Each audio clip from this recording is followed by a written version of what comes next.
এই নতুন বছরটা আমরা যেন বেশি বেশি আল্লাহর শুকরিয়া দিয়ে নতুন বছরটাকে সমৃদ্ধ করতে পারি, বেশি বেশি যেন আল্লাহর ইবাদত করতে পারি। নতুন বছরে আমরা শপথ নেই, আমরা যেন অন্তরে হিংসা লালন না করি, বিদ্বেষ লালন না করি, আমরা নিজেরা যেন কাদা ছোড়াছুরি না করি, আমরা যেন মিলেমিশে একসাথে একাকার হয়ে যাই। আল্লাহ তুমি কবুল করো, আমরা পড়ি আমিন। 60টা জিনিস মানুষ মরে যাওয়ার পরে তার কবরে পৌঁছতে থাকে। ইন্না মিম্মা ইয়ালহাকুল মুমিন মিন হাসানাতিহি বা'দা মাউতিহি, মানুষ মরে যাওয়ার পরেও যে 60টা জিনিস তার কবরে পৌঁছায় তার মধ্যে একটা হচ্ছে মসজিদান বানাহু, সে যে মসজিদ বানিয়ে গিয়েছে ওই মসজিদের সওয়াব। সুবহানাল্লাহ পড়েন। আপনি টাকা দিয়ে মসজিদ বানিয়ে দিলেন, ওই মসজিদে মুসল্লিরা নামাজ পড়ে, রোজাদাররা এসে ওখানে ইফতার খায়, তাহাজ্জুদ আদায়কারীরা তাহাজ্জুদ পড়ে, তাদের সওয়াবের কমতি হবে না, কিন্তু তাদের সওয়াবের একটা পার্সেন্টেজ সওয়াব যে ব্যক্তি মসজিদ বানালো তার আমলনামায় আল্লাহ ঢুকিয়ে দেয়। সুবহানাল্লাহ বলতে পারলেন না? হে নামাজি আমার ঘরে নামাজ পড়ো আজ, দিল মে তোমার চরণ তলে হৃদয় যায় নামাজ। হে নামাজি আমার ঘরে নামাজ পড়ো আজ, দিল মে তোমার চরণ তলে হৃদয় যায় নামাজ। পড়েন আল্লাহু আকবার। কি সুন্দর লিখেছেন কাজী নজরুল ইসলাম। কাজী নজরুল ইসলাম খুব সুন্দর করে বলেছেন, মসজিদেরই পাশে আমায় কবর দিও ভাই, ঠিক কিনা? মসজিদেরই পাশে আমায় কবর দিও ভাই, যেন গোরে হতে মুয়াজ্জিনের আযান শুনতে পাই। আমার গোরের পাশে দিয়ে ভাই নামাজিরা যাবে, পবিত্র সেই পায়ের ধ্বনি এ বান্দা শুনতে পাবে। গোরা যাব হতে গুনাহগার পাইবে রেহাই, মসজিদেরই পাশে আমায় কবর দিও ভাই। কত মানুষ নামাজি ভাই মসজিদাঙ্গিহীনাতে, আল্লাহর নামের জিকির করে লুকিয়ে গভীর রাতে। আমি তাদের সাথে ওই আল্লাহর নাম জপতে চাই, আল্লাহর নাম জপতে চাই। পড়েন সবাই, মসজিদেরই পাশে আমায় কবর দিও ভাই, যেন গোরে হতেও মুয়াজ্জিনের আযান শুনতে পাই। চিল্লায় পড়তে হবে আমিন। কি দরদ ছিল আমাদের জাতীয় কবি কাজী নজরুল ইসলামের, মসজিদের পাশে আল্লাহ তুমি আমার কবর দিও। আল্লাহ এই দোয়াটা কবুল করে নিয়েছে, ঠিক কিনা? ওনার কবরের পাশে মসজিদ আছে না নাই? আছে। এজন্য মসজিদের সাথে সম্পর্ক জুড়ে দেওয়া এটা ইমানদারের আলামত, আর মসজিদকে ঘৃণা করা এটা মুনাফিকের আলামত। এজন্য আমরা যেন আমাদের হৃদয়টাকে মসজিদের সাথে জুড়ে দেই, মসজিদের সাথে যেন সুসম্পর্ক থাকে। মসজিদ সবার, মসজিদ নিয়ে দলাদলি নাই। দলাদলি আছে অনেক জায়গায়, হানাফি মসজিদ, আহলে হাদিস মসজিদ এরকম আমরা দেখি বা শুনি, এটা ঠিক না। হানাফি মসজিদ বলে কোনো কথা নাই, আহলে হাদিস মসজিদ বলে কোনো কথা নাই। মসজিদ সবার। ছোট্টখাট্ট বিষয় নিয়ে মসজিদে মারামারি, একজন হাত তোলে আরেকজন তোলে না, কিলাকিলি আছে না নাই? একজন বলে জোরে আমিন, আরেকজন আস্তে আমিন, মারামারি আছে না নাই? এগুলো কি মারামারি করার কোনো বিষয়? কথা বলেন। সালাতে ফরজ আছে, ওয়াজিব আছে, সুন্নাহ আছে। খেয়াল করে বুঝবেন, ফরজ যদি নষ্ট হয় সালাত ভঙ্গ হয়, you have to repeat your সালাত। ওয়াজিব নষ্ট হলে সালাত ভঙ্গ হয় না, নতুন করে পড়া লাগে না, সেজদায় সাহু দিলেই সালাত আদায় হয়ে যায়। আর সুন্নাহ নষ্ট হলে নামাজ নষ্টও হয় না, নতুন করে পড়াও লাগে না, সৌ সেজদাও লাগে না, নামাজ আদায় হয়ে যায় সুন্নাহ নষ্ট হলে। এই যে হাত তোলা না তোলা এটা সুন্নাহ, আমিন জোরে বলা না বলা এটা কি সুন্নাহ। যেটা কোনো কারণে কেউ না করলেও তার নামাজ কবুল করে নিবে কে? আর এই সব সুন্নত লই আমগো দেশে গিলাগিলি। মৌলভীবাজারে মাশাআল্লাহ এগুলা নাই, এখানেও আছে। এগুলার অবসান ঘটুক, আমরা চাই কি চাই না? আর কত এই ছোটখাটো বিষয় নিয়ে আমরা এই বিভেদের প্রাচীর আর দেয়ালকে উঁচু করব আমাদের মাঝখানে? কবে আমরা ঐক্যের সিন্ডিকেট করব? কবে? আর কবে সাদা মনের মানুষ হব? কবে? আর কত? অনেক হয়েছে, আর না, এবার থামেন। বিভেদের প্রাচীরকে ভেঙে চুড়িয়ে দেন। ঐক্যের এমন সিন্ডিকেট গড়তে হবে যাতে কোনো অপশক্তি এই ঐক্যকে ভাঙতে না পারে, বানচাল করতে না পারে। চিল্লায় বলেন ঠিক কিনা? এজন্য মিউচুয়াল রেসপেক্টের দরকার, পারস্পরিক শ্রদ্ধাবোধ সব ক্ষেত্রে, রাজনীতিতে, সামাজিক অ্যাক্টিভিটিসে আমাদের আলেম ওলামাদের মধ্যে পারস্পরিক শ্রদ্ধাবোধের দরকার, মিউচুয়াল রেসপেক্ট। কেউ কাউরে রেসপেক্ট করে না, আমি যেটা বুঝছি এটাই সব, বাকি সব হারাম, এরকম বলে না অনেকে? এরকম যেন না করি। তাহলে মসজিদ সবার, মসজিদ আল্লাহর হাবিব সাল্লাল্লাহু আলাইহি ওয়াসাল্লাম খ্রিস্টানদেরকে মসজিদে ঢুকতে দিয়েছেন, আর আমরা মুসলমান ভাইয়ের জন্য মসজিদে তালা ঝুলাই দেই, আছে না নাই? আল্লাহর হাবিব সাল্লাল্লাহু আলাইহি ওয়াসাল্লাম কোথাও গেলেই প্রথমে মসজিদ বানাতেন। কি বানাতেন? মসজিদ বানাতেন। মক্কা থেকে হিজরত করে মদিনায় আসলেন, কোবায় থাকলেন কয়েক সপ্তাহ। কোবা পল্লীতে তিনি মসজিদ বানালেন, মসজিদ কোবা।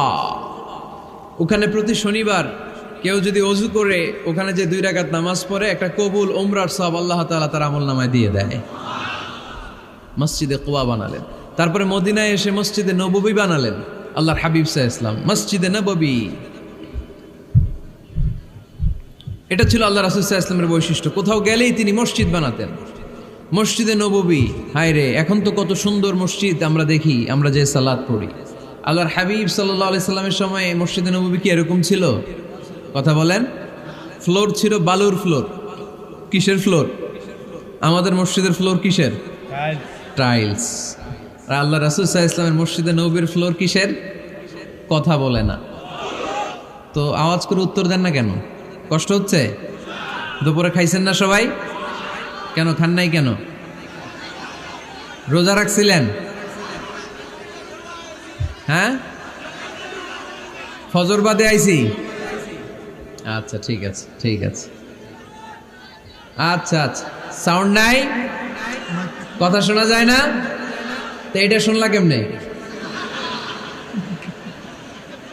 জিজ্ঞেস করলাম কথা শোনা যায় না, কয় না। তো এটা শুনলা কি করে? মানে অল্প শোনা যায়, তাই তো? একটু পরে আমার বিদায় ঘন্টা বাজবে, আমি চলে যাব। এই তোমরা ডিস্টার্ব করতে করতে আমার সময় শেষ। তোমরা ডিস্টার্ব করলে তোমাদের লস। আমি আমার টাইমের 1 মিনিটে বেশি যেতে পারবো না, কারণ এখানে আসরের সালাতের আজান শুরু হয়ে যাবে, এরপরে কোনো কথা নেই। আর বক্তব্য লম্বা করা এটা বেদাত। এই বেদাতকে আমি সুন্নাতের মধ্যে আনতে চাচ্ছি। একটা সময়ে একেবারে কমায় নিয়ে আসবো। এত প্রোগ্রামও আমি করতে চাই না। আমি ঘোষণা দিয়েছি আগামী বছরে সারা বাংলাদেশে আমার প্রোগ্রাম হবে 50টা। কয়টা? 50টা। এরপরের বছর 30টা, এরপরের বছর 20টা। বিভাগীয় প্রোগ্রাম করলেই চলবে আমার। এক এক বিভাগে যে 2 দিন 3 দিন খালাস। এত দরকার নেই, এত লম্বা চূড়ার বক্তব্যের দরকার নেই। আধা ঘন্টা চুপ করে শুনেন, কয়েকটা মেসেজ ড্রপ করি, take it with you to your home, then practise and apply in the society. নিয়ে যান, আমল করেন, সমাজে কাজে লাগান। সমাজটা আলোকিত করে দিবে কে? খুতাবুকুম তাবিলা সালাওয়াতুকুম কাসীরা। আল্লাহর হাবিব সাল্লাল্লাহু আলাইহি ওয়াসাল্লাম বললেন, কিয়ামতের একটা আলামত, কিয়ামতের আগে তোমাদের বক্তব্য হয়ে যাবে লম্বা, সালাত হয়ে যাবে খাটো। সালাতের পরে তাসবিহ পড়তে চায় না লোকজন, ব্যস্ত, মহাব্যস্ত, সুপার বিজি। কোত্থেকে আসলে এই ব্যস্ততা? আপনি রবের সাথে মুনাজাত, না যাই ইউনাজি মুনাজাত, আপনার রবের সাথে একাকী নীরবে কথা বলতে মনে চায় না আপনার? তা তো তাড়াহুড়ো কিসের? ধীর স্থির হন, একটু স্থির হন, একটু মনোদৈহিক প্রশান্তি অর্জনের চেষ্টা করেন। সব সময় ব্যস্ত, ধাক্কাধাক্কি, উচ্ছৃঙ্খলা, এগুলো আমাদেরকে শেষ করে দিয়েছে। এজন্য লম্বা চোরা বক্তব্য ঠিক না। বক্তব্য শুনতে আমাদের ভালো লাগে, আমল করতে ভালো লাগে না। বক্তব্যটা শেষেই সিগারেট ধরায়, আছে না নাই? মাহফিল শেষেই বিড়ি ধরায়, কয় চমৎকার ওয়াজ করছে হুজুরে। ওয়াজটা সেরকম হয়েছে, অনেক কণ্ঠ সুন্দর হুজুরের। এতদিন ইউটিউবে দেখছি, আজকে সরাসরি দেখাইছি, আছে না নাই? তো কি লাভ হয়েছে? লাভটা হয়েছে কি? এই যে মাহফিল শেষে বিড়িটা ধরাইলেন আর গেলেন, কোনো লাভ হয় নাই। এগুলো থেকে বেরিয়ে আসতে হবে। বছরের পর বছর আমাদেরকে শেখানো হয়েছে একভাবে, কেউ এই পরিবর্তনের আওয়াজ তোলে নাই। আওয়াজ আপনাকে তুলতে হবে। আওয়াজ তোলার জন্য এত মানুষ লাগে না, আপনি একাই যথেষ্ট। আপনি দাঁড়ান না সামনে, দেখবেন আপনার সামনে কেউ টিকে থাকতে পারবে না, ঠিক কিনা?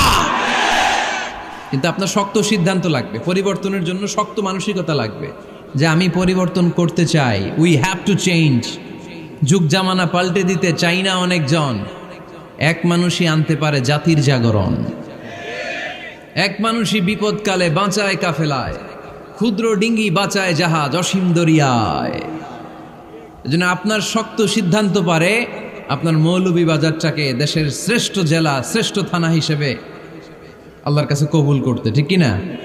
এজন্য লম্বা চূড়া আলোচনা ঠিক না, ছোটখাটো অল্প কয়েকটা মেসেজ নিয়ে যেতে পারলেই that's enough. One of the minor sign before the day of judgment, your Islamic lectures will be very longer and your salah 5 times a day will be shorter. কিয়ামতের আগে বক্তব্য লম্বা, নামাজ খাটো, তাসবিহ পড়ে না, ব্যস্ত, মহাব্যস্ত। এই মহাব্যস্ততা ছাড়েন, কোরআন সুন্নাহর দিকে ফিরে আসেন। বরকত দিবে কে? বিশ্বনবীর মসজিদে নববীর ফ্লোর বালুর ফ্লোর ছিল, আমাদের ফ্লোর টাইলস। আল্লাহর হাবিব সাল্লাল্লাহু আলাইহি ওয়াসাল্লামের মসজিদে বালি নিচে, এই বালিতে নামাজ পড়তেন। বৃষ্টি হলে কাদামাটি হয়ে যেত, কাদামাটিতেই সেজদা করতেন। সেজদা করলে কাদার মাটি আল্লাহর হাবিব সাল্লাল্লাহু আলাইহি ওয়াসাল্লামের নাকে আর কপালে লেগে যেত। তিনি সালাম ফিরিয়ে সাহাবাদের দিকে মুখ ফিরিয়ে বসলে দেখতেন প্রতিটা সাহাবীর নাকে আর কপালে কাদার মাটি মিশে আছে। তার মানে প্রিয় নবী সাল্লাল্লাহু আলাইহি ওয়াসাল্লামের মসজিদে নববী ছিল কাঁচা, কিন্তু মুসল্লি ছিল পাকা। আমাদের মসজিদগুলা হয়েছে পাকা, কিন্তু মুসল্লি কাঁচা, ঠিক কিনা? ফজরের সালাতে মানুষ নাই। ইমাম সাহেব আছেন কে কে এলাকায়? দেখি ইমাম, মসজিদের ইমাম, মাশাআল্লাহ। আপনাদের এইখানে ওই মসজিদে ফজরের নামাজে কয় কাতার হয়? 5 জন 6 জন? কেনে এত কম? কেনে? হ্যাঁ, আসে না, আসতে চায় না লোকজন। তো এই যে 5-6 জন ফজরের সালাতে, কল্পনা করতে পারেন ফজরের সালাতে এত কম লোক। ফজরের জামাতে লোক যায় না, এটা একটা মহামারী। যেদিন ফজরের জামাতের দৃশ্য আর জুমার নামাজের দৃশ্য একরকম হয়ে যাবে, ওই দিনই বাংলাদেশে ইসলাম কায়েম হয়ে যাবে। এখন স্লোগান তুলে বিপ্লব বিপ্লব, ইসলামী বিপ্লব। আর ফজরের সময় আমি কম্বলের ভিতরে, আছে না নাই? কোনো বিপ্লব হবে না। ফজরের নামাজ জামাতে পড়ুন, সকালটারে বরকতময় করে দিবে কে? আল্লাহর হাবিব সাল্লাল্লাহু আলাইহি ওয়াসাল্লামের মসজিদ ছিল সবার জন্য উন্মুক্ত, এখানে সবাই আসতে পারত। এজন্য মসজিদ হবে সবার। আমরা মসজিদের আবাদকারী হতে চাই। এজন্য রাব্বুল আলামিন বলেন, ইন্নামা ইয়া'মুরু মাসাজিদাল্লাহি মান আমানা বিল্লাহি ওয়াল ইয়াউমিল আখির ওয়া কামাস সালাতা ওয়া আতাজ যাকাতা ওয়া লাম ইয়াখশা ইল্লাল্লাহ ফাআসা উলাইকা আন ইয়াকুনু মিনাল মুহতাদিন। সুবহানাল্লাহ পড়েন। রব্বুল আলামিন বললেন, মসজিদের আবাদকারী হবে তারা যারা আল্লাহর প্রতি ঈমান আনে, আখিরাতের প্রতি ঈমান আনে, যারা সালাত কায়েম করে, যারা যাকাত আদায় করে, যারা দুনিয়ার কাউকে ভয় পায় না, ভয় পায় একজনকে। চিল্লায় বলেন তিনি কে? যাদের হৃদয়ে আছে আল্লাহর ভয়, তারা কবু পথ ভুলে যায় না। আল্লাহর প্রেম ছাড়া এই দুনিয়া কারো কাছে কোনো কিছু চায় না, ঠিক কিনা? তাহলে যারা মসজিদের আবাদকারী, এরা ভয় পায় একজনকে। চিল্লায় বলেন তিনি কে? মসজিদের আবাদকারীদের প্রথম গুণ, তারা আল্লাহয় বিশ্বাস করে, তারা আখিরাতে বিশ্বাস করে, তারা সালাত কায়েম করে, তারা যাকাত আদায় করে, তারা আল্লাহ ছাড়া পৃথিবীর কাউরে ভয় পায় না। আল্লাহ বলেন, ফাআসা উলাইকা আন ইয়াকুনু মিনাল মুহতাদিন। আশা করা যায় তারাই হলো হেদায়েতের রাস্তার উপরে আছে, ঠিক কি না? তারাই মসজিদের আবাদকারী, যারা মসজিদে যায়, সালাত আদায় করে। এখন মসজিদের আবাদকারী আপনি হতে চান, আপনি মসজিদে যান না, আপনি আবাদকারী হতে পারবেন? মসজিদের অনেক সভাপতি আছে, মসজিদে যায় না, আছে না নাই? মৌলভীবাজারে এই সমস্যা বোধহয় নাই। মসজিদের সেক্রেটারি মসজিদে যায় না, আছে না নাই? তাহলে হইল, এটা হইল, এটা মেনে নেওয়া যায়? এজন্য সভাপতি সাহেবরা, আপনি কষ্ট করে মসজিদ বানিয়েছেন, মসজিদে যাবেন। সভাপতি সাহেব, আপনি মসজিদে যাবেন।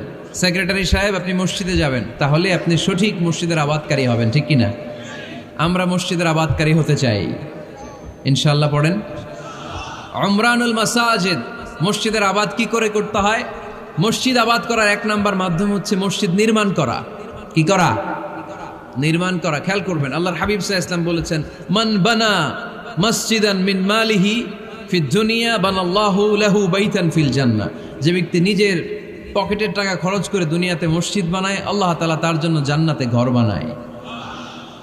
60টা জিনিস মানুষ মরে যাওয়ার পরে তার কবরে পৌঁছতে থাকে। ইন্না মিম্মা ইয়ালহাকুল মুমিন মিন হাসানাতিহি বা'দা মাউতিহি। মানুষ মরে যাওয়ার পরেও যে 60টা জিনিস তার কবরে পৌঁছায়, তার মধ্যে একটা হচ্ছে মসজিদান বানাহু। সে যে মসজিদ বানিয়ে গিয়েছে, ওই মসজিদের সওয়াব। সুবহানাল্লাহ পড়েন। আপনি টাকা দিয়ে মসজিদ বানিয়ে দিলেন, ওই মসজিদে মুসল্লিরা নামাজ পড়ে, রোজাদাররা এসে ওখানে ইফতার খায়, তাহাজ্জুদ আদায়কারীরা তাহাজ্জুদ পড়ে, তাদের সওয়াবের কমতি হবে না, কিন্তু তাদের সওয়াবের একটা পার্সেন্টেজ সওয়াব যে ব্যক্তি মসজিদ বানালো তার আমল নামে আল্লাহ ঢুকিয়ে দেয়। এজন্য বেশি বেশি মসজিদ বানাতে রাজি আছেন তো? তাহলে মসজিদ আবাদ করার প্রথম মাধ্যম হচ্ছে মসজিদ বানানো। 2 নম্বর মাধ্যম হচ্ছে মসজিদে যে জামাতে সালাত আদায় করা। জামাতে সালাতুল জামাআ তাফদুলু সালাতাল ফাযযি বি27 দারাজা। ঘরে নামাজ পড়লে একা একা পড়লে যেই সওয়াব, জামাতে পড়লে 27 গুণ বেশি সওয়াব। সুবহানাল্লাহ বলতে পারলেন না? হে নামাজি আমার ঘরে নামাজে পড়ো আজ, দিলে মে তোমার চরণ তলে হৃদয় যায় নামাজ। হে নামাজি আমার ঘরে নামাজে পড়ো আজ, দিলে মে তোমার চরণ তলে হৃদয় যায় নামাজ। পড়েন আল্লাহু আকবার। কি সুন্দর লিখেছেন কাজী নজরুল ইসলাম। মসজিদ কেমন যেন মসজিদ তার নিজের ভাষায় আল্লাহর কাছে কেঁদে কেঁদে ফরিয়াদ জানায়, আল্লাহ নামাজিরা আমার ঘরে আসে না, কি সুন্দর টাইলস, কি সুন্দর মুসল্লা, কি সুন্দর এয়ার কন্ডিশন, সব আছে কিন্তু মুসল্লি নাই, ঠিক কিনা? মসজিদগুলো আল্লাহর কাছে ফরিয়াদ জানায়। এজন্য আমরা যেন মসজিদমুখী হই। কি মুখী? আওয়াজ করে বলতে হবে, কি মুখী? মসজিদমুখী। তাহলে মসজিদ আবাদের 1 নাম্বার পদ্ধতি মসজিদ বানানো। 2 নাম্বার মসজিদে বেশি বেশি যে জামাতে সালাত আদায় করা। 3 নাম্বারে মসজিদের সাথে সম্পর্ক জুড়ে দেওয়া, হৃদয়টা যেন সবসময় মসজিদের সাথে লেগে থাকে। আল্লাহর হাবিব সাল্লাল্লাহু আলাইহি ওয়াসাল্লাম বললেন, সাবআতুন ইউযিল্লুহুমুল্লাহু ফি যিল্লিহি ইয়াউমা লা যিল্লা ইল্লা যিল্লু। 7 শ্রেণীর ব্যক্তিকে আল্লাহ তাআলা কিয়ামতের দিন আরশের নিচে ছায়া দিবে, যেদিন আল্লাহর আরশের ছায়া ছাড়া কোনো ছায়া পৃথিবীতে থাকবে না। সেই দিনটা কি এই দিনের মতো? কিয়ামতের দিনটা আজকের এই দিনের মতো হবে? 50,000 বছর হবে। এটা লেন্থ, এটা ডিউরেশন। কাআন সাফসাফা লা তারা ফিহা ইওয়াজা ওয়ালা আমতা। লেভেল প্লেইং ফিল্ড, তামার জমিন। একটু কল্পনা করেন তো ওই দিনটা কত ভয়ঙ্কর। বাবা ছেলেরে চিনবে না ওই দিন, ছেলে বাবারে চিনবে না, স্ত্রী স্বামীকে চিনবে না, স্বামী স্ত্রীকে চিনবে না, পীর সাহেব মুরিদ চিনবে না, মুরিদ পীর সাহেবকে চিনবে না, নেতা কর্মীকে চিনবে না, কর্মী নেতাকে চিনবে না। হায় হায়, ইয়া নাফসি ইয়া নাফসি বলে কাঁদবে। সূর্যটা মাথার কাছে চলে আসবে, সূর্যের তাপে মাথার মগজগুলো গলে গলে নাকের ছিদ্র আর কানের ছিদ্র দিয়ে টপ টপ করে বেয়ে বেয়ে পড়বে। তৃষ্ণায় মানুষগুলো পাগল পাড়া, জিহ্বাটা বের হয়ে নাভি পর্যন্ত ঝুলতে থাকবে। সেদিন সবাই পাগলের মতো ছুটতে থাকবে, কোনো ছায়া নাই আল্লাহর আরশের ছায়া ছাড়া। আল্লাহর হাবিব বললেন, 7 শ্রেণীর ব্যক্তিকে আল্লাহ তাআলা আরশের নিচে ছায়া দিবেন। এর মধ্যে 1 শ্রেণীর ব্যক্তি রাজুলুন কলবুহু মুআল্লাকুন বিল মাসাজিদ। ওই ব্যক্তি যার হৃদয়টা সবসময় আল্লাহর মসজিদের সাথে লেগে থাকে। মসজিদের সাথে যার হৃদয় লেগে থাকে তাকে আরশের নিচে ছায়া দিবে কে? এজন্য মসজিদের সাথে যেন আমাদের হৃদয়গুলো লেগে থাকে। অনেকেই দেখবেন এত ভালো নামাজে, জোহর পরে টেনশন করে আসরটা কই পড়বো, আসর পরে চিন্তা করে মাগরিবের সময় আমি কোথায় থাকবো, মাগরিবের সময় টেনশন, ইস এশাটা হয়ে গেলেই তো শেষ। এরকম লোক আছে না নাই? এদেরকে সেই কঠিন ভয়াবহ দিনে আরশের নিচে ছায়া দিবে কে? তারপরে মসজিদ আমাদের 4 নাম্বার পদ্ধতি, মসজিদকে পরিচ্ছন্ন রাখা, মসজিদকে ঝাড়ু দেয়া। মসজিদকে যারা পরিষ্কার করে তাদের হৃদয়ের যন্ত্রণা দূর করে দেয় কে?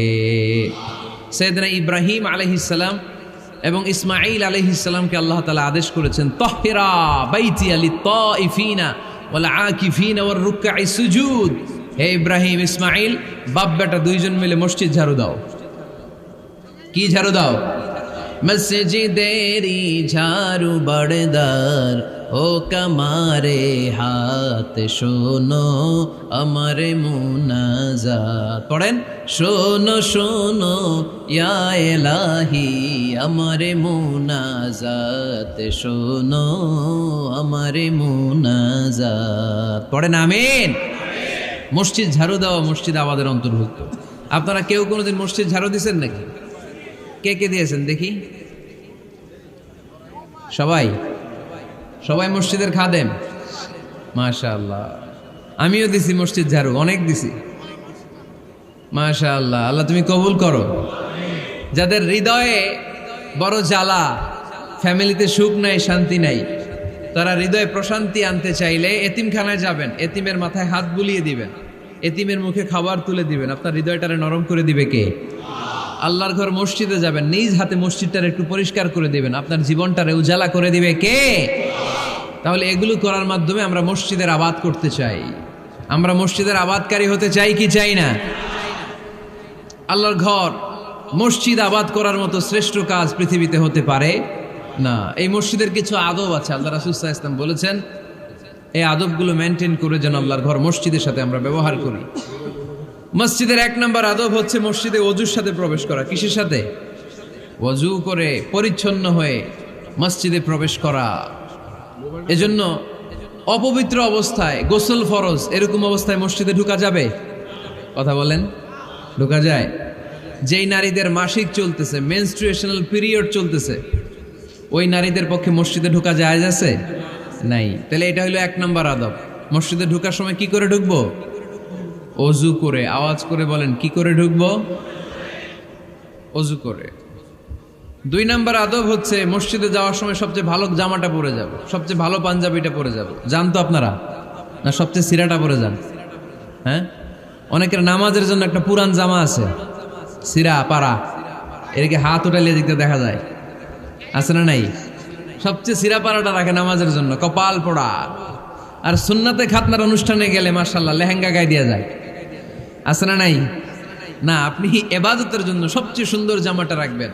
এজন্য রাব্বুল আলামিন বলেন, ইয়া বানি আদম খুযু জিনাতাকুম ইনদা কুল্লি মসজিদ। ও বনি আদম, তুমি যখন আল্লাহর ঘর মসজিদে ঢুকবা, ও বনি আদম, তুমি যখন নামাজের মুসল্লায় দাঁড়াবা, তোমার সবচাইতে দামি, সবচাইতে সুন্দর জামাটা গায়ে দিয়ে তুমি নামাজে দাঁড়াও। ঠিক কি না? তাহলে এখন মসজিদে যাওয়ার সময় কি গায়ে দিয়ে যাবেন বলেন? খিতা করবাইন? হ্যাঁ, মাশাআল্লাহ। হ্যাঁ, সবচেয়ে ভালো কাপড়টা আয়রন করে পারফিউম মেখে তারপরে আমরা যাব। রাজি আছেন তো? 3 নম্বর আদব হচ্ছে মসজিদে ঢোকার সময় বাম পা দিয়ে ঢুকতে হয়।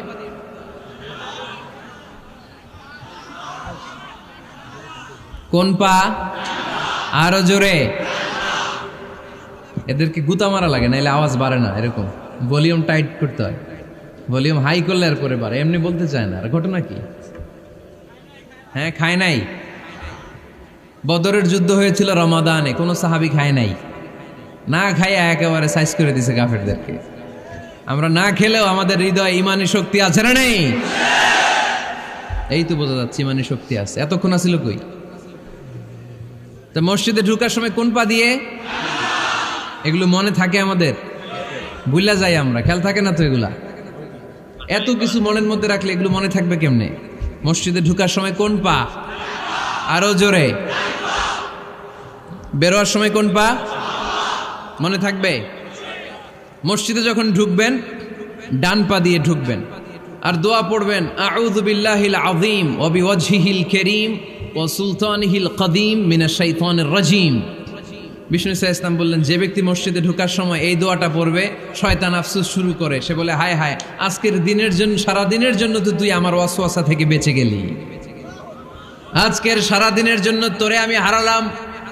আজকের সারাটা দিন আল্লাহর পক্ষ থেকে প্রোটেকশন নিয়ে তুই বেঁচে গেলি। আজকের জন্য যা, কালকে তোরে আমি ধরবো। এজন্য এই দোয়াটা পড়ার দরকার আছে না? আউযু বিল্লাহিল আযীম ওয়া বিওয়াজহিল কারীম ওয়া সুলতানিহিল কাদীম মিনাশ শাইতানির রাজীম। 4টা বাক্যের দোয়া। মুখস্থ করতে কষ্ট হলে যে ইউটিউবে চলে যাবে আজকেই, ওখান থেকে শুনে আপনারা মুখস্থ করে নেবেন, এই দোয়াটা পড়বেন। তাহলে ওই দিনের জন্য শয়তানের ওয়াসওয়াসা, টেম্পটেশন, প্রভোকেশন থেকে আপনি আল্লাহ তাআলার প্রোটেকশনে চলে গেলেন। সুবহানাল্লাহ পড়েন। তারপর আল্লাহর হাবিব বললেন, ঢোকার আগে আমারে সালাম দাও। পড়বেন, আসসালামু আলাইকা আইয়ুহান নাবিয়্যু ওয়া রাহমাতুল্লাহি ওয়া বারাকাত। এই 2টা জিনিস যখন করে ফেললেন, তখন ডান পা দিয়ে পড়বেন, আল্লাহুম্মা আফতাহ লি আবওয়াবা রাহমাতিক। সুবহানাল্লাহ পড়েন। আল্লাহুম্মা আফতাহ লি, ও আল্লাহ আমার জন্য তুমি খুলে দাও আবওয়াবা রাহমাতিক, তোমার রহমতের দরজা। তার মানে মসজিদে ঢুকলে রহমত পাওয়া যায় কি যায় না? মসজিদে ঢুকলে পাওয়া যায় রহমত। মসজিদের বাইরে রহমতের কথা আল্লাহ বলে নাই, মসজিদের ভিতরে রহমত। কোথায় রহমত? কোথায়? মসজিদের ভিতরে রহমত আছে না? তার প্রমাণ, মসজিদে ঢুকলেই শান্তি লাগে কেমন জানি, আর ঘুমে ধরে। মসজিদে ঘুমাইছেন কারা কারা দেখি? সবাই ঘুমাইছেন? আরে আমি কত ঘুমাইছি। জুমার নামাজের সময় যে কি ঘুম আসে, আসে আসে কমন পড়ছে, একেবারে কমন পড়ে গেছে। ঘুম আসে কারণ রহমত, রহমতের ঝিরি ঝিরি বাড়ি ধারা আল্লাহ তাআলা আরশের উপর থেকে নাজিল করতে থাকে। আর এই রহমতের কারণে হৃদয়টা প্রশান্ত হয়ে যায়, অনেকের ঘুমও চলে আসে, ঠিক কি না? এজন্য আল্লাহুম্মা আফতাহ লি আবওয়াবা রাহমাতিক, ও আল্লাহ তোমার রহমতের দরজাগুলো আমার জন্য খুলে দাও। এই দোয়া পড়লে রহমতের দরজা খুলে দেয় কে? আবার মসজিদ থেকে যখন বের হবেন তখন কোন পা দিয়ে? জোরে বলেন। বাম পা দিয়ে কি পড়বেন? আল্লাহুম্মা ইন্নী আসআলুকা মিন ফাদলিক, ও আল্লাহ তোমার কাছে আমি তোমার পক্ষ থেকে ফদল চাই, মানে রিজিক চাই। রিজিক দেওয়ার মালিক কে? তার মানে খুব সোজা সাপটা কথা হচ্ছে, মসজিদের ভিতরে পাওয়া যায় রহমত, আর বাইরে পাওয়া যায় ফদল বা রিজিক। বাইরে পাওয়া যায় কি? রিজিক। মসজিদের ভিতরে রিজিক আছে। তার মানে সারাদিন মসজিদে বসে থাকলে রিজিক মিলবে? নামাজের সময় নামাজ পড়তে হবে, কাজের সময় কাজ করতে হবে। এটাই হচ্ছে ইসলামের বিধান। নামাজের সময় নামাজ, কাজের সময়। আমি প্রশ্ন করবো, আওয়াজ করে উত্তর দেন। নামাজের সময়, কাজের সময়, নামাজের সময়, কাজের সময়। এটা মনে থাকবে। এজন্য আল্লাহ বললেন, ফাইদা কুদিয়াতিস সালাতু ফান্তাশিরু ফিল আরদি ওয়াবতাগু মিন ফাদলিল্লাহ। যখন তোমাদের সালাত শেষ হয়ে যায়, আল্লাহর রিজিক অন্বেষণের জন্য আল্লাহর জমিনে তোমরা ছড়িয়ে যাও। নামাজের সময় আসবেন, নামাজ শেষ বের হয়ে যান। ফান্তাশিরু ফিল আরদ, জমিনে ছড়িয়ে পড়ো। নামাজ শেষ, চেয়ারম্যান সাহেব চলে যাবে ইউনিয়ন পরিষদের ভেতরে, ছাত্ররা চলে যাবে হাই স্কুলে, মেম্বার অফ দ্য পার্লামেন্ট চলে যাবে সংসদে, সেনাবাহিনীর লোকেরা চলে যাবে ক্যান্টনমেন্টে, ব্যবসায়ীরা চলে যাবে তাদের বাজারে, সিএনজি ওয়ালারা সিএনজি নিয়ে ব্যবসা শুরু করবে, রাস্তায় নেমে যাবে। চিল্লায় বলেন ঠিক কিনা? এটাই ইসলামের বিধান। নামাজের সময় নামাজ, কাজের সময়। আচ্ছা, তাহলে প্রথম সুন্নাত পেলাম, পবিত্র হয়ে ঢুকবো, ভালো জামা পরে ঢুকবো। 2 নাম্বার। 3 নাম্বার, ঢুকার সময় কোন পা? বের হওয়ার সময়।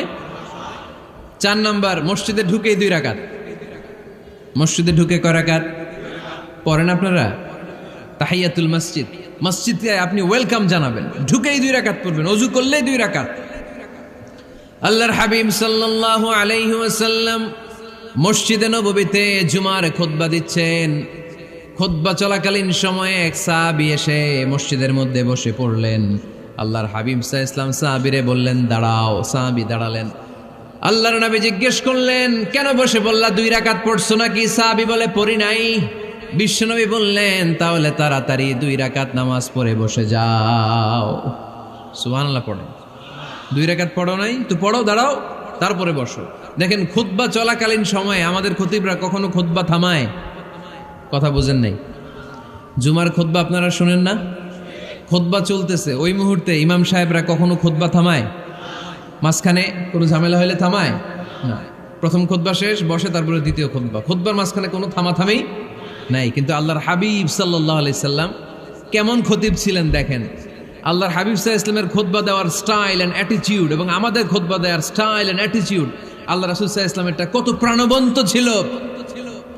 আল্লাহ রাসূল সাল্লাল্লাহু আলাইহি ওয়াসাল্লাম সোসাইটি ওরিয়েন্টেড একজন পার্সোনালিটি ছিলেন, সমাজের মানুষ কেন্দ্রিক, খুব সামাজিক ছিলেন আল্লাহ রাসূল সাল্লাল্লাহু আলাইহি ওয়াসাল্লাম। তিনি দেখলেন একজন বসে পড়ছে, উনি খুতবা থামায় দিলেন, জুমার খুতবা থামায় বললেন, এই নামাজ পড়ছো না, পড়ো 2 রাকাত পড়ো। আবার খুতবা শুরু করলেন, সুবহানাল্লাহ পড়বেন না?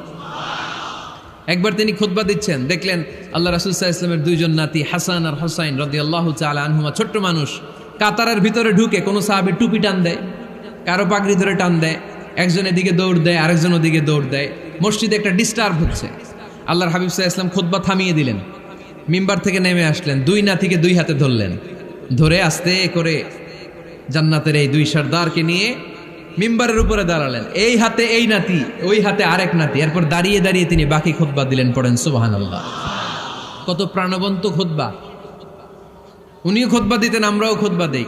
আল্লাহর হাবিব সাল্লাল্লাহু আলাইহি ওয়াসাল্লাম খুতবা দিচ্ছেন, এক সাহাবী এসে বলল, ইয়া রাসূলুল্লাহ, মদিনায় দুর্ভিক্ষ, বৃষ্টি নাই, আপনি বৃষ্টির দোয়া করেন। রাসূল সাল্লাল্লাহু আলাইহি ওয়াসাল্লাম খুতবা থামায় দিলেন, থামায় দিয়ে দোয়া শুরু করলেন, আল্লাহুম্মা আসকিনা গাইসান মুগীসান মারিআন মুরিআন নাফিআন গায়রা দার আজিলান গায়রা আজল। আল্লাহ, উপকারে বৃষ্টি দেন, যে বৃষ্টিতে আমাদের ফসল জন্মাবে, সবুজ ঘাস লতা পাতা জন্মাবে, আমাদের গবাদি পশুর রিজিক বাড়বে, এরকম উপকারী বৃষ্টি আমাদেরকে দিয়ে মদিনাটারে ধন্য করে দেন। বৃষ্টি শুরু হলো, জুমাবার বৃষ্টি, শনি রবি সোম মঙ্গল বুধ বৃহস্পতি শুক্র, টানা 7 দিন বৃষ্টি। এবার বৃষ্টির চোটে মদিনায় বন্যা হয়ে গেছে। এতদিনে দুর্ভিক্ষ, এতদিনে কি, এখন বৃষ্টির বরকতের দোয়া করছে, বৃষ্টিতে এবার বন্যা। যেই সাহাবী বৃষ্টির জন্য দোয়া করতে বলেছিলেন, পরের জুমাবারের খুতবার সময় এসে ওই সাহাবী বলেন, ইয়া রাসূলুল্লাহ, আবার খুতবার মাঝখানে, ইয়া রাসূলুল্লাহ, আর বৃষ্টির দরকার নাই, আর দরকার নেই, এবার বৃষ্টি বন্ধের দোয়া করেন। আল্লাহর হাবিব সাল্লাল্লাহু আলাইহি ওয়াসাল্লাম খুতবা থামিয়ে আবার বন্ধের দোয়া, আল্লাহুম্মা হাওয়ালাইনা ওয়ালা আলাইনা, হে আল্লাহ আমাদের চারিদিকে দেন, মদিনাতে আর বৃষ্টির দরকার নাই। চিল্লায় পড়েন সুবহানাল্লাহ। এজন্য খতিব হবে এরকম প্রাণবন্ত খতিব। সমাজে কি চলে, কি ক্রাইসিস, কি সংকট, ইয়াংরা কোন সমস্যায় ভোগে, আমাদের রাজনৈতিক অঙ্গনে কি সমস্যা, আমাদের অর্থনৈতিক অঙ্গনে কি সমস্যা, আমাদের সামাজিক অঙ্গনে কি সমস্যা, আমাদের পরিবারগুলোর ভেতরে কি ঝামেলা, প্রত্যেকটা কথা মসজিদের মিম্বার থেকে আসার দরকার আছে না নাই? আল্লাহর হাবিব সাল্লাল্লাহু আলাইহি ওয়াসাল্লাম এভাবেই সমাজকে ঠিক করে দিতেন। 2 রাকাত মসজিদে ঢুকে আজকে থেকে আমরা পড়ব। মসজিদে ঢুকলেই কয় রাকাত মনে থাকবে না ভুলে যাবেন? তারপরে আল্লাহর হাবিব সাল্লাল্লাহু আলাইহি ওয়াসাল্লাম বলেছেন, খবরদার কবরের উপর মসজিদ বানিও না। কবরস্থান একদিকে, মসজিদ আর একদিকে, কিন্তু বাংলাদেশে মসজিদের সাথে কবর মিলানো আছে না নাই? ছোট্ট একটা মসজিদ, কিন্তু এত বড় বাবার কবর আছে না নাই? এগুলো করবেন না আপনি। আগে হবে মসজিদ, পরে কবরস্থান। যেমন মসজিদে নববী হয়েছে আগে, তারপরে বিশ্বনবীর কবর এখানে আছে না নাই? মসজিদে নববী প্রতিষ্ঠিত হয়েছে আগে, পরে বাকি কবরস্থান আছে না নাই? কিন্তু কোন আল্লাহর ওলির কবরস্থানের উপরে যদি মসজিদ বানান, তার উপর লানাত দিয়েছে কে? লাআনা রাসূলুল্লাহ আলাল ইয়াহুদ ওয়ান নাসারা ইত্তাখাযু কুবুর আমবিয়াইহিম মাসাজিদা। আল্লাহর রাসূলের লানত ইহুদি নাসারাদের উপর, কারণ ইহুদি আর নাসারাদের একটা খাসলাত, একটা বৈশিষ্ট্য ছিল, তারা তাদের নবীদের কবরের উপরে মসজিদ বানায় ফেলতো। এটা করা যাবে? এজন্য এলাকায় এলাকায় এই ঝামেলা, কবর আর মসজিদ হবে আলাদা। আবার মসজিদের কেবলার দিকে যেন কবরস্থান না হয়, তাহলে শিরক হওয়ার সম্ভাবনা আছে না নাই? খুব সাবধান, আল্লাহ সব মাফ করে কিন্তু শিরক মাফ করে না, ঠিক কি না? শিরক হচ্ছে মহাপাপ, সব পাপের বাপ। এজন্য আমরা সব করলেও শিরকের গুনাহ মুসলমান কখনো করতে পারে। এরপর আল্লাহর হাবিব বললেন, মসজিদকে পরিষ্কার পরিচ্ছন্ন রাখো, এটাও মসজিদের আদাব। মসজিদে আতর লাগিয়ে দেন, বাখুর জ্বালিয়ে দেন। আপনাদের এই এলাকার মধ্যে তো বাখুরের অভাব নাই, আগরের অভাব নাই, ঠিক কিনা? গতকাল প্রোগ্রাম ছিল কই? সুজানগর, আগরের রাজধানী। আগর চিনেননি আপনারা? হ্যাঁ, এই যে দেহনেল উদ পারফিউম, আপনাদের এই যে মাহাতাব সাহেবের আল হারামাইন, এরপরে যে আজমল কোম্পানি, এও আপনাদের এই মৌলভীবাজার এলাকার। এরকম অনেক কোম্পানি আছে দুবাই ভিত্তিক, গোটা বিশ্বে ওনারা ব্র্যান্ডিং করেছে। এগুলোর র ম্যাটেরিয়াল, কাঁচামাল যায় হচ্ছে আপনাদের মৌলভীবাজার থেকে। সম্মানিত ভাইয়েরা, মসজিদ পরিষ্কার পরিচ্ছন্ন রাখবেন, এই বাখুর জ্বালাবেন, দেহনেল উদ, এই পারফিউমগুলো ছড়িয়ে দিবেন। মসজিদের মধ্যে অনেক মসজিদে দুর্গন্ধ আছে না নাই? এই কার্পেটের মধ্যে ময়লা, পরিষ্কার করেন। আল্লাহর হাবিব সাল্লাল্লাহু আলাইহি ওয়াসাল্লাম বলেছেন, খবরদার। আম্মা জান আয়েশা বর্ণনা করেন, আমার রাসূলুল্লাহ সাল্লাল্লাহু আলাইহি ওয়াসাল্লাম বিবিনাইল মসজিদ ফি দুয়ার, ওয়া আন তুতাইয়াবা ওয়া তুনাজ্জাফ, আমরা যেন এলাকা এলাকায় মসজিদ বানাই, মসজিদগুলোকে যেন পারফিউম দিয়ে আতর দিয়ে সুগন্ধময় করে দেয়। বিশ্বনবী আদেশ করেছেন, সুবহানাল্লাহ পড়েন। এজন্য কোনো অপরিচ্ছন্ন মসজিদ থাকতে পারবে না। মসজিদের পাশ দিয়ে গেলে আতরের ঘ্রাণে আমোদ হয়ে লোকজন যেন বুঝতে পারে এটা আল্লাহর ঘর, মসজিদ। চিল্লায় বলেন ঠিক কি না? এরপরে আল্লাহর হাবিব সাল্লাল্লাহু আলাইহি ওয়াসাল্লাম বলেছেন, মসজিদের আরেকটা আদব হলো মসজিদকে অতিমাত্রায় ডিজাইন না করা। বেশি ডিজাইন করা যাবে না। এমন ডিজাইন করা যাবে না যে এটা মসজিদ বোঝাই যায় না। এত লাইটিং ফাইটিং করে, এটা কি মসজিদ না কমিউনিটি সেন্টার বোঝাই যায় না। আছে না নাই? আছে। এরকম যেন আমরা না করি সম্মানিত ভাইয়েরা। বিশেষ করে মসজিদের সামনের দেয়ালে। কোন দেয়ালে? সামনের দেয়ালটা কেবলার দিকে যেই দেয়াল, এই দেয়ালটা হতে হবে ফ্রেশ, যাতে করে মানুষের দৃষ্টি আকর্ষণ না করে। প্রায় মসজিদের দেয়ালের মাঝখানে দেখবেন আপনি ক্যালেন্ডার ঝুলায় রাখে, আছে না নাই? মৌলভীবাজারের কি অবস্থা? খিতা খবর আছে? তো এই যে ক্যালেন্ডার ঝুলায় রাখে, ওইখানে দেখবেন বিভিন্ন মসজিদের ছবি, এতিমখানার ছবি, মানুষের ছবি। তো মানুষ নামাজও পড়ে, আবার ওগুলোও তাকায়, আছে না নাই? প্রথম কাতারে পরে ওইখানে কি লেখা এগুলো পরে, তার ডিস্টার্ব হচ্ছে না? এই মুসল্লির দৃষ্টি যাতে অন্যদিকে না যায়, এটা খেয়াল রাখতে হবে। যদি পারা যায় মসজিদের সামনে কোনো ঘড়ি টড়ি চলবে না। ঘড়ি মসজিদের পেছনের দেয়ালে, সময়সূচি পেছনের দেয়ালে, সব পেছনে। সময় কয়টা বাজে ওটা ইমাম দেখলেই চলবে, ইমাম এভাবে দেখে নিবে, আপনারাও দেখে নিবেন। কিন্তু সামনের দেয়ালটা যত সিম্পল করা যায়। আল্লাহর হাবিব সাল্লাল্লাহু আলাইহি ওয়াসাল্লাম নামাজ পড়া অবস্থায় সামনে এমন কিছু রাখতেন না যেটার দ্বারা আল্লাহর হাবিব সাল্লাল্লাহু আলাইহি ওয়াসাল্লামের সালাতে মনোযোগ অন্যদিকে চলে যায়। আমরা যখন সালাত পড়ি, যদি অন্যদিকে তাকাই, ফেরেশতার মাধ্যমে আল্লাহ একটা ডাক দেয়, বলে আকবিল, এই বান্দা ফিরে আয়, তোর নজর থাকা দরকার সেজদার জায়গায়, ফিরে আয়। আপনি আবার যখন অন্যদিকে তাকান, আল্লাহ বলে ফিরে আয়, সেজদার দিকে তাকা। আপনি আবার যখন ঘড়ির দিকে তাকান, আল্লাহ বলে আকবিল, ফিরে আয়, সেজদার দিকে তাকা। আপনি যখন আবার অন্যদিকে তাকান, তখন আল্লাহ বলে লা হাজাতা লি ইলা সালাতিক, তোর এই নামাজের দরকার আমার নাই। নাউজুবিল্লাহ পড়বেন না? তোর এই নামাজের দরকার আমার নাই। অজু করে কষ্ট করে যাকে খুশি করার জন্য আপনি সালাতে দাঁড়ালেন, উনি যদি বলে এই নামাজের দরকার নেই, তা কার জন্য নামাজ পড়লেন আপনি? কথা কি বুঝতে পেরেছেন? এই জন্য এলাকার গণ্যমান্য ব্যক্তিবর্গ আছে, আমাদের চেয়ারম্যান সাহেব আছে, আরো অন্যান্য বিজনেস ম্যাগনেটরা আছে। আপনারা মসজিদ যখন নির্মাণ করবেন, সামনের দেয়ালটা যত সাদামাটা হতে পারে ততই ভালো। এমনকি জায়নামাজের মধ্যে এখন কাবা ঘরের ছবি আছে না নাই? আছে না? কি মুসলমান আমরা! নিজের কাবারে নিজে লাথি মারি নামাজের আগে, মনের অজান্তে নিজের কাবাকে নিজে লাথি মারছি। এরকম জায়নামাজ ব্যবহার করা নিষেধ। চিল্লায় বলেন ঠিক কি না? সাদা ফ্রেশ জায়নামাজ বাজারজাত করেন, আপনাদের সিদ্ধান্তই ওনাদের ব্যবসা বয়কট হয়ে যাবে। আপনারা যদি এখন থেকে মসজিদের মিনারা আর কাবা ঘরের যে প্রতিকৃতি বা ছবি, এরকম ছবি সম্বলিত জায়নামাজ কিনা বন্ধ করে দেন, এদের মার্কেট থাকবে? কথা বলেন। কালকে থেকে আমরা জায়নামাজ কেনার সময় ফ্রেশ জায়নামাজ কিনবো। কোনো মসজিদ, কোনো মিনার, আমাদের কাবা ঘরের ছবি সম্বলিত কোনো জায়নামাজ কিনা যাবে? আওয়াজ করে বলেন, যাবে? যাবে না। এগুলো হচ্ছে মসজিদের আদাব। এগুলো রক্ষা করে মসজিদে ঢোকার দরকার আছে না নাই? পৃথিবীতে 3টা মসজিদ সবচাইতে শ্রেষ্ঠ মসজিদ। কয়টা? আওয়াজ করে বলেন না। 1 নাম্বার মসজিদুল হারাম, ফাওয়াল্লু উজুহাকুম শাতরা। যেখানেই তোমরা নামাজ পড়ো না কেন, মসজিদের হারামের দিকে হয়ে নামাজ পড়ো। কেবলা কোন দিকে আজকে? এদিকে, এইদিকে কেবলা। আমি যদি এদিকে হয়ে পড়ি, নামাজ হবে না? হবে না কেন? কারণ কেবলামুখী হয়ে নামাজ পড়া ফরজ। চিল্লায় বলেন ঠিক কিনা? মসজিদুল হারাম পৃথিবীর প্রথম মসজিদ। ওখানে একটা ঘর আছে, ঘরটার নাম হলো কাবা। ইন্না আউওয়ালা বাইতিন উদিআ লিন-নাসি লাল্লাযী বিবাক্কাতা মুবারাকা। এই পৃথিবীর প্রথম ঘর, যেই ঘরটা স্থাপিত হয়েছে বাক্কা শহরে। বাক্কা মক্কার আগের নাম, এখন শহরের নাম মক্কা। আগে নাম ছিল কি? সবাই বলেন, কি নাম ছিল? বাক্কা। এটা পৃথিবীর আদি ঘর। সব নবীদের পরশধন্য পদধূলিতে এই জায়গাটা বরকতময় হয়েছে। এটা এমন ঘর, যেই ঘরের চারদিকে 1 রাকাত নামাজ পড়লে 1 লক্ষ রাকাতের সওয়াব পাওয়া যায়। হজ উমরা করেছেন কে কে দেখি? হজ উমরা করেছেন আপনারা না? মাশাআল্লাহ। আমরা যারা করতে পারি নাই, আল্লাহ তাদেরকেও তৌফিক দাও। আমরা যেন এই কাবা ঘরে যে প্রাণ ভরে সালাত আদায় করতে পারি, আল্লাহ তৌফিক দান করো। আমরা যেন মসজিদে নববীতে যে প্রাণ ভরে সালাত পড়তে পারি, তৌফিক দান করো। আল্লাহর হাবিব সাল্লাল্লাহু আলাইহি ইসলামের কবরের সামনে দাঁড়িয়ে যেন আমরা প্রাণ খুলে মন প্রাণ উজাড় করে বিশ্বনবী সাল্লাল্লাহু আলাইহি ইসলামকে সালাম দিতে পারি। আল্লাহ তৌফিক দান করো। এই কাবা ঘরকে কেন্দ্র করে প্রতিদিন 100টা রহমত নাজিল হয়। আওয়াজ করে বলেন কয়টা? আল্লাহর হাবিব বললেন প্রতিদিন প্রতিনিয়ত 100টা রহমত নাজিল হতেই থাকে। সিত্তুন আলিত তাইফিন, 60টা রহমত তাদের উপর নাজিল হয় যারা কাবা ঘরের চারদিকে তাওয়াফ করে। আরবাঈন আলিল মুসাল্লিন, বাকি 40টা নাজিল হয় যারা কাবা ঘরের পাশে নামাজ পড়ে।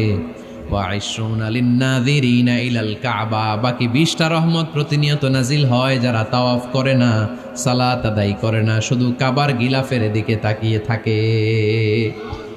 কাবার দিকে তাকায় থাকলেই সওয়াব। সুবহানাল্লাহ পড়েন। এক রাকাতে কয় লক্ষ রাকাতের সওয়াব। এজন্য আল্লাহর হাবিব সাল্লাল্লাহু আলাইহি ওয়াসাল্লাম বলেছেন, লা তুশাদ্দুর রিহাল ইল্লা ইলা সালাসাতি মাসাজিদা, স্পেশাল ভার্চু এন্ড রিওয়ার্ড, বিশেষ সওয়াবের নিয়তে পৃথিবীর এই 3টা জায়গা ছাড়া কোথাও নিয়ত করে ভ্রমণ করা জায়েজ নাই। এক হচ্ছে মসজিদুল হারাম, 2 হচ্ছে মসজিদ নববী, 3 হচ্ছে মসজিদুল আকসা। এই 3টা মসজিদ ছাড়া পৃথিবীর কোনো মসজিদে নিয়ত করে সফর করা যাবে না। বিশেষ নিয়তে সফর করা যাবে না, যে আমি যদি এই মৌলভীবাজারের জামে মসজিদে যাই বেশি সওয়াব পাওয়া যাবে, এই নিয়তে সফর করা যাবে না। বেশি সওয়াব শুধু এই 3 মসজিদে। মসজিদুল হারামে 1 রাকাতে কত রাকাতের সওয়াব? কথা কয় না, বুঝে নাই বোধহয়। কয় লক্ষ?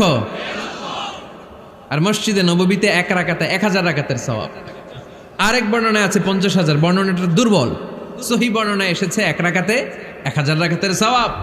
মসজিদুল আকসায় সালাত পড়লে 1 রাকাতে, এক বর্ণনায় এসেছে 250 রাকাতের সওয়াব, আরেক বর্ণনায় এসেছে 500 রাকাতের সওয়াব।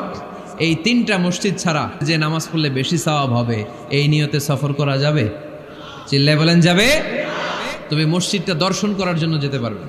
মসজিদটা দেখতে কেমন, এটার ক্যালিওগ্রাফিক্যাল ডিজাইন কেমন, এটার আর্কিটেকচারাল ডিজাইন কেমন, এটার দৃষ্টিনন্দন সৌন্দর্য কেমন, মসজিদটা দেখতে কেমন, দেখতে যেতে পারবেন। কিন্তু বিশেষ সওয়াব রিওয়ার্ড এই 3টা মসজিদ ছাড়া অন্য কোনো মসজিদের জন্য হবে না। এই মসজিদ হচ্ছে আমাদের সামাজিক ঐক্যের কেন্দ্রবিন্দু, এটা হচ্ছে আমাদের কমিউনিটি সেন্টার।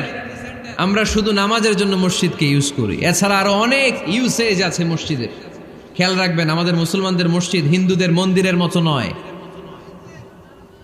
কোথায় আজান হইছে? শেষ করে দিব না? সুবহানাকাল্লাহুম্মা ওয়া বিহামদিকা আশহাদু আল্লা ইলাহা ইল্লা আনতা আস্তাগফিরুকা ওয়া আতুবু ইলাইক।